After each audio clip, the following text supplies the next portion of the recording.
call the meeting to order. Daniel Town Council meeting for September 14th. I'd like to excuse Mary Duggan from being here in person. She did have an issue that she needed to stay home for this evening, so this is still a public meeting here at the office, but we did have her calling in as a council member. So before we begin, I'd like to read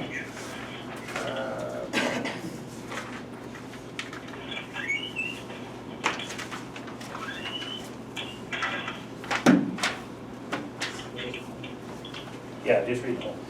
okay, this will just set straight with regard to what the governors had ordered. So, whereas Utah governor's order regarding electronic meeting expired on 8/19/2020, the Utah legislature has adopted Utah Code 52-4-207 governing use of electronic meetings in the 5th special session held in 2020.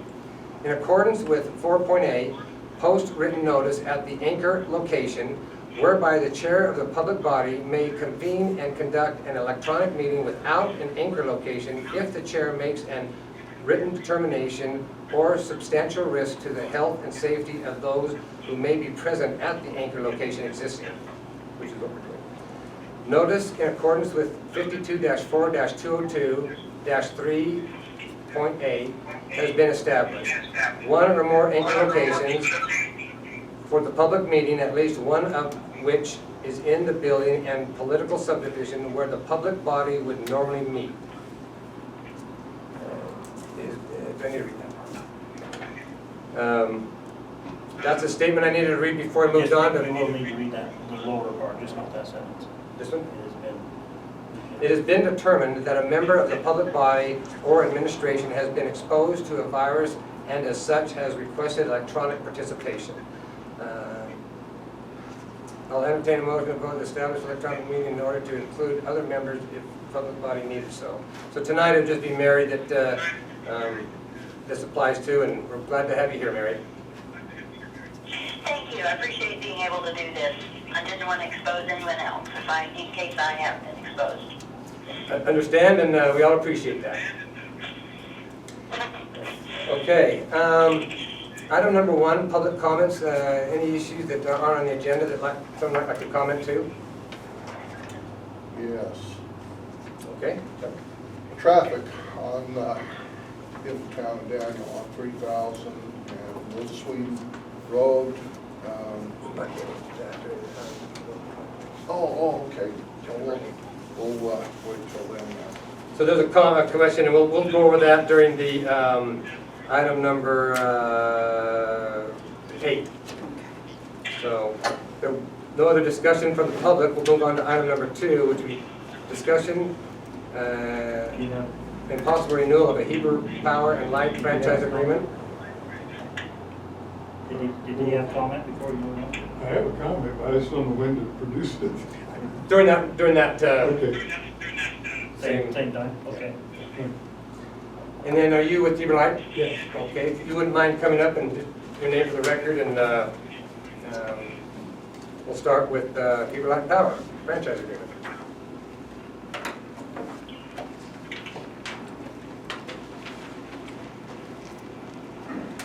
All right, I'm Jason Norland, General Manager at Heber Light Power. Mary, I think it was, notified us of questions concerning the Daniel franchise agreement. And I'm just here to take any questions, concerns you might have. It automatically renewed based on neither one of us giving any type of notice. That's how the document states. So if you did want to notice us that timing is out. Now, if there is something that we need to work on, I'm certainly happy to listen to council's comments, and if there's anything that we do want to take a look at, and we're here to work with you and make sure that you guys are happy with the agreement. So. I have a comment. Over the years, I paid a lot of different electric bills to a lot of different companies over, have been moving around. And I have never been treated nicer by any company than I have been treated by Evertard Light. I want to thank you for your service. Well, thank you. Yeah, that's one of our foundations is customer service and making sure we're, we're small, we're nimble, and, hopefully that shows as far as being able to contact us and talk to a human being for sure. I had a comment, Yeah. or talked about that last, when we had those high winds, Yeah. and it knocked our power out in our area for about 45 minutes. And down in Salt Lake, Days. they were Still? days.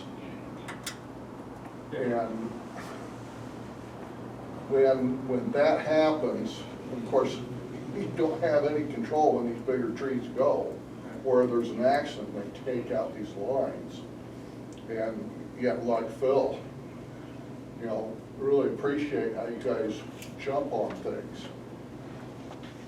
We were only 45 minutes, now I'm not sure what had happened, Right. but I was assuming either it was an accident or some trees hit those lines, Yeah. or complications thereof.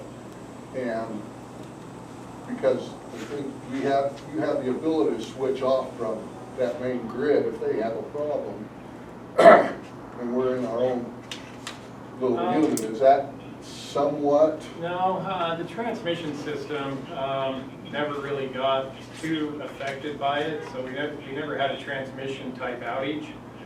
But we did have a lot of distribution concerns. I think we had one circuit in Midway out for about 4 hours.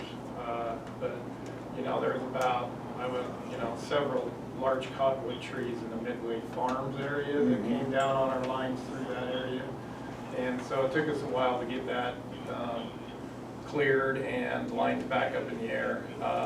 I think the Daniels situation was literally a very large branch broke off and landed on our lines and caused that fault. We have built in a lot of redundancy, and Daniels is one of the benefactors of that, meaning within our distribution system now, we can switch from different substations to serve the Daniel community. So, a lot of times you're fed out of the substation that's behind the jail, but we can also feed you out of a substation that's in the industrial park.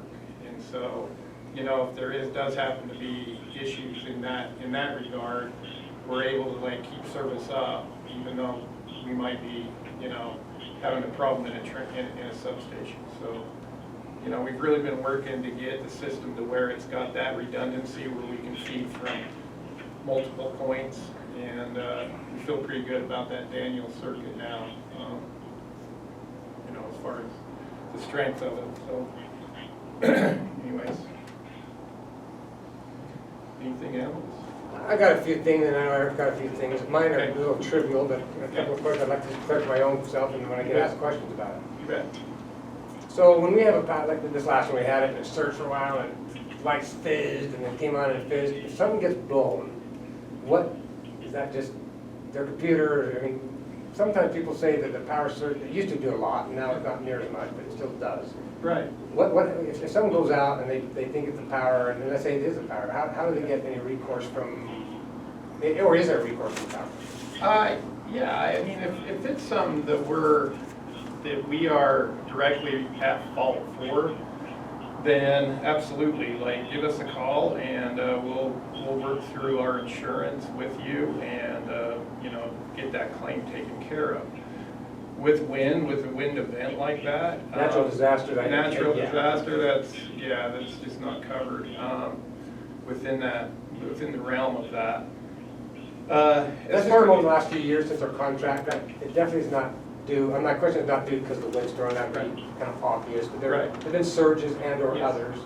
So, just so you know how the system works and how we protect lives, the public's life, and our employees' lives, the way the system is set up to operate. So, no different in your house, inside of a substation is a circuit breaker, and that circuit breaker has settings in it. And so it's got a relay in there that if there's a fault out on the system, it opens once, and then it comes back in automatically to try to clear that fault. And if the fault isn't cleared yet, it comes in a third time. If that fault doesn't clear on that third operation, then it locks out completely, and we have to do a manual reset and go see what is actually happening on the system to cause that. And those are the bumps you see, is that reclosure is doing what it's programmed to do. And that's why surge strips, surge protectors, you know, you gotta have them. The system is, all systems, every system, it doesn't matter whether it's our system or a system in New York, they're designed to do that. And that's why surge, you know, if you've got sensitive equipment at all, it should be protected with some type of surge protection. So, Got another question. Yeah. Where California's, some of their areas been having rolling brownouts. yes. Are we susceptible to that kind of thing? Absolutely, yes. Yeah, that's really a transmission issue. You know, we're trying to rebuild our transmission system, and nobody likes transmission lines, I know that. But that's literally, if we can't get our transmission system upgraded, you know, over the next, 5 to 7 years, that could definitely happen here, because the transmission system right now can't handle all this new growth that comes in. And we can't control the growth. You know, we have an obligation to serve, and we can't be the company that says, you can't do that development because we don't have enough power capacity, so. How come? Huh? How come you can't do that? Okay. Because in our, Public I mean, utility. if you can't have the power and we're building, you literally can't say, whoa, we can't service you? no, I can't. And if we don't have the infrastructure to get the power to them and maxing out our other people's things, that's what we're gonna end up doing, is maxing out and then maybe have potential problems because we can't service? Because we, as part of the electric utility, and granted, we're not under the authority of the Public Service Commission, but we're still granted a certificate from the state of Utah to run an electric utility. We have an obligation to serve all the customers in our service territory. And our Block area. Right, our territory is including the town of Daniel, town of Independence, Just about. yeah, just about, Valley Floor for the most part, yeah. So if we get more susceptible as growth comes in, and if there's the inability of the power company to put in transmission lines or extra substations for whatever, Yeah. whether they can't get the property or Right. permits or something to do that. Well, we do have a lot of power that way. It's just that we don't really try to use it. So we're really trying our very best to work through the processes with the land people. But if you start getting into that thing, then it's a good idea for people to have some kind of generators for a backup when things do happen, just for emergencies. Yeah, hopefully that doesn't happen, and by all means, like if we ever got to that point where we had literally outgrown our system, and for whatever reason, the power board or whatever wouldn't let us upgrade, I would be coming to you franchisees, and I'd be like saying, this is a serious problem, and we need to, rectify it, and we're working on how we're going about rectifying it, because that's not where we want to be, so. Does the growth down in Utah and Salt Lake valleys, can this drastically affect? So the transmission system, so the way Heber Light and Power works is we're a public entity, meaning we're owned by mostly just our customers. And, but we have to go out and find energy sources. So we have to go find our own energy, and then we pay the transmission company to transmit that energy that we went and bought in a project, you know, say like a wind farm in Idaho. We have that delivered to us, and we pay a tariff to that transmission company to move that energy to us. But that transmission grid is all interconnected. And so if you've got major growth going on, you know, all along the Wasatch Back like we have here, then absolutely, we're affected by the growth of Colville, by the growth of Camas, by the growth of Park City. So somewhere around this area, we might need a small little nuclear plant to take care of stuff. Well, we do have our natural gas plant, and it's great, and it really helps us, you know, make sure that resource is here on the valley floor. We also have the Jordanelle, and we have a couple other small. So we have a lot of tools to shed load with before we ever have to go to the customer to shed load. So, you know, the capital dollars are being spent, and we are diligently working to get that transmission line built. I know it's a polarizing project for the entire community, but we wouldn't be doing it if we didn't feel like we absolutely had to have it. Are these solar panels that are up on various houses, is that really helping? Well, that's on our distribution system, and if we're on peak, you know, if the utility's on peak and those solar panels are generating, then they help. I think one of the misnomers that's out there is, okay, I'll put this solar panel on, and that'll help my neighbor.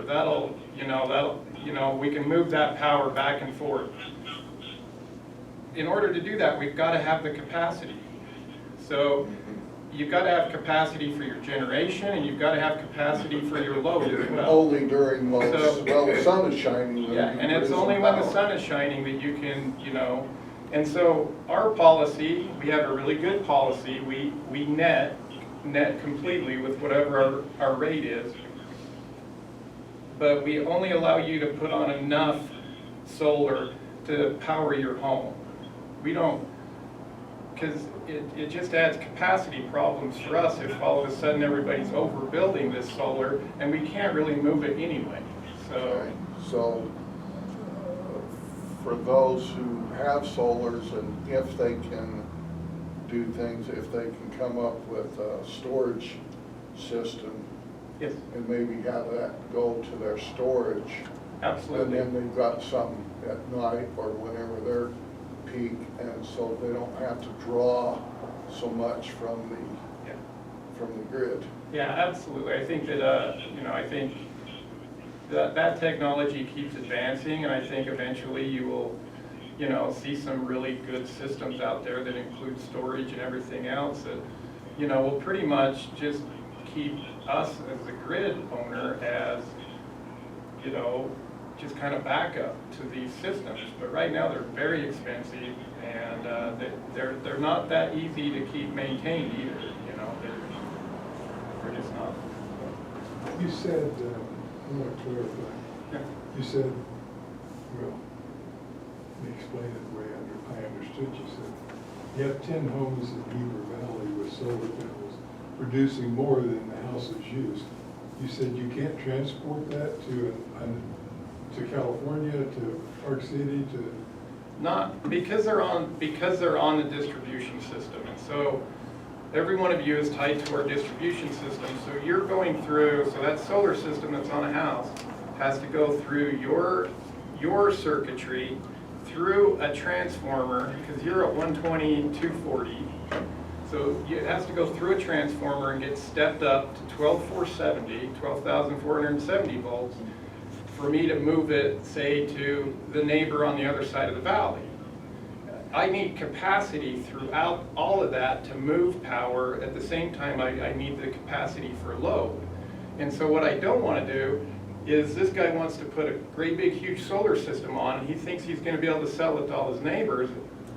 He needs that 12,000 transformer. He needs that transformer to do it.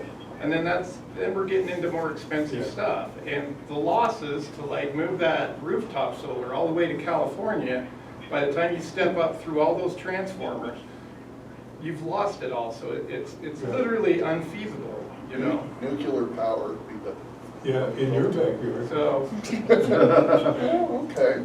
I've got a couple of questions, so it seemed like when surcharge hit the businesses back a few years ago, demand charge. the demand charge, Yeah, correct? yeah. I had a conversation, and maybe with you, maybe with a couple of guys, and we realized, in my mind, Heber Light Power is doing just fine. Every so often, they'd kick out 100 grand each one of the municipalities when they raised rates, and I'd like you to clarify that for me a little bit. So when those rates went up, within a short time, Charleston, Heber City, and Midway all got about 100 grand in a payment because of the owners of the company. And when I say 100, that it could be a little more, a little less, but it's pretty close. I'd kind of like to know, it seemed to me, and some comments were made to me, that when they need money, they can just raise the rates. Tell me a little bit about that. As the owners, definitely they have that authority. Right. You know, they do have that authority. And so the best way for me to explain the dividend is a payment in lieu of taxes. So, like our facility there in Heber, and Heber owns 75%. The vast majority of our facilities are in Heber. But we don't pay taxes. Whereas if we were like a Rocky Mountain Power, we would pay property taxes on our entire yard. We'd pay property taxes on our hydro units. We'd pay property taxes, you know, where we're in right-of-ways and things like that. So what we do instead is pay that dividend. Right. I want to know about why the dividend, I get the gist of them, but it seems like all of us get shafted when they want some money. When they want their dividend, however the schedule's out to get their dividend, we pay all of them, so out of our power bills, once again, the rate goes up and we're paying them for, I don't know whether that money goes in their budget, I just know they're getting that extra money. Right, so I can tell you that there's been no change to the dividend, you know, probably since about 2009. So it wasn't like we raised rates and they got more out of the dividend. The dividend is included in our budget every year, and if they, you know, if they choose that they want, you know, that dividend to be 500,000, you know, then. And so this brings my question at the end. Then We pay that dividend out of all of our personal bills to pay each of those 3 municipalities. When they want some money and they think they need that dividend for whatever reason, we get whacked because those 3, the whole county, or the whole valley, Right. gets whacked when they want more money. Is that what you're saying? Well, yes, and that's why it's very important for everybody to pay attention to our budget when it comes out and come to a budget meeting if you don't like the dividend or if they're raising the dividend for any reason. And then if they don't do anything about that, then as not a resident of Heber, Midway, or Charleston, you can go to our ombudsman and you can file a formal complaint with our ombudsman, and then our ombudsman will get a meeting together with our board of directors and they'll hammer out, you know, whether or not that is needed and right. Has that ever happened? Yes. Yes. Yes. So what we're talking about is the balance between lowering rates and paying less dividend, or raising rates and Right. paying more dividend. I mean, it's a battle that's. Right. Yeah. It's And a public battle, so. So these 3 municipalities are the owners? Yes, they of are. the company. How are they the owners? Were they original Yeah, investors? back in 1909, they wanted street lighting in Heber, Midway, and Charleston. And at that time, Charleston was quite a bit larger. A lot of Charleston got ate up by Deer Creek, is the way I understand it. Some of you guys older than me might know better. So they went out and they bonded. They bonded together and put a power plant on it's called the Jordanelle Access Road now, but there used to be an old power plant there. And they built that power plant. And then they brought the power in from that power plant and did street lighting. That was the first thing they did. And then they built another power plant up Snake Creek Canyon, and that got them, you know, to where they could start to serve Those are some, hydroelectric. yeah, hydroelectric, both of them. And so they were the owners, and other cities and stuff have moved in. The strange thing about this county, that's unlike about anywhere else in the state, is the investor-owned never came down into here, for whatever reason.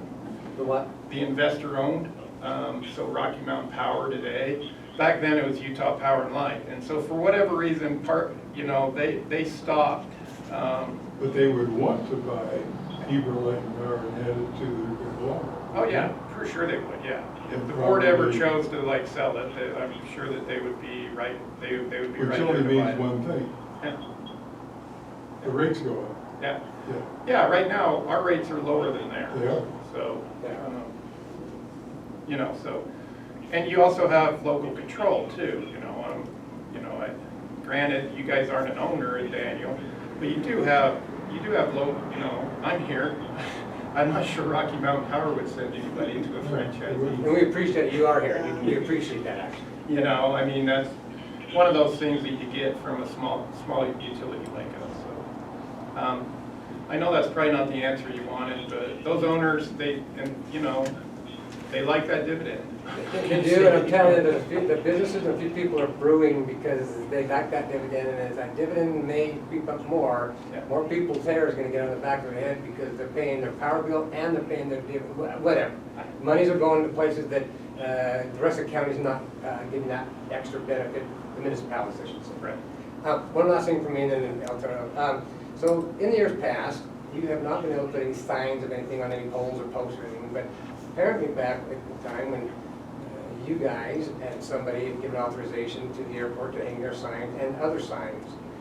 Is that accurate, or was I mistold, or, because no sign there shouldn't be any signs on telephone poles or any poles in our town, but yet I was told specifically for the Air Museum and some of the other stuff, they could come up and they had signs, there's still signs. I know, yeah. How do we get those off? I'll get them off. I'll write that down right now. I'm done. I think actually, the town is allowed to hang things on the poles. The town is. But Other individuals and people, other- yeah, other but you don't want, outside. basically, you don't want a whole bunch of like garage sale signs nailed to poles and Yeah. stuff like that. Or airport signs, 30 minutes. Ryan had some. Right. I just was gonna, before we adopt it, I think, I didn't have time to review it, sorry, between when I saw it on the agenda and now. I think there's a few things in there that we'd like to update. I think we've been working well with the town and the power company. I think there's a few things in there that are not in the agreement, but we've been doing, that probably should be part of the agreement, because it's working well. And there's a few things, conversely, that are not in the agreement that I think should. Some of our easements when we replace the power poles, I don't think it's as clear as it could be. When we put in water lines, you guys have been really great about holding poles while we can put the water lines in. I think there's a lot of, just some, call them minor updates, but to be more consistent with some of the other franchise agreements that we've done subsequent to this one. Right. So before we adopted a new a new 5-year agreement, it would be good to make those minor edits. Absolutely. I mean, we're interpreting this franchise agreement as already being, because the notification didn't happen in the time frame that it needed to be. But I'm here today to say, if you've got some changes you'd like to make, then let's get them made, let's get them in, and let's get that approved going forward. So, Just to be clear, I don't see any wholesale, let's do this all different. Just Right, some right. clarifications on some details where we've gone, hey, you have to do this, no, I don't. We read it, it's like, I can see your reading and you can see mine, and Yep, but this is the time to clear it up so that we have the same reading. absolutely, yeah, I agree. We'll gladly work with you on that. So, who do I need to go through? Eric, do you want to do that, or is that going to be, you're looking at me? You got a couple other things. Well, I haven't made any comments yet, so maybe he doesn't want me to. Go through. Well, I know you're going to have comments, I just wanted to keep mine That's your generic. comment. Yeah, I'll be glad to be there. Okay, if you need me to be, I will be. Okay, I will have our general counsel get a hold of you, Mayor, and we'll go over and get those modifications made that you need. So, So I just have a couple, is it my turn? Okay, I just have a couple of things, and they're not to do with changing the agreement. They're in how it's administered. It states in here that you guys will be here once a year. I can only think of one other time you've been here in the 10 years that we've had this, that you came and addressed the council. And this is I don't not know, I've less been than here a few annually. times, so, absolutely, I can, you know, I know I was here last year, and I know I was here the year before, so, So that should be happening at least annually. right. So I think that that's something we could definitely work at. I think a lot of these questions be cleared up, and you wouldn't have them Right. at the 5-year interval from here going forward. But the next one is the equal treatment of the franchise, the customers living outside and inside. And I think that we fall short. There's been some issues we've had, and unfortunately, they're not resolved when they're called in. I don't think that we've ever had the ombudsman identified to us that was in the agreement. Section 6. Right. I don't think that has ever been told who that was. You was gonna make that notice to us. I never received notice of who this ombudsman would be. Okay.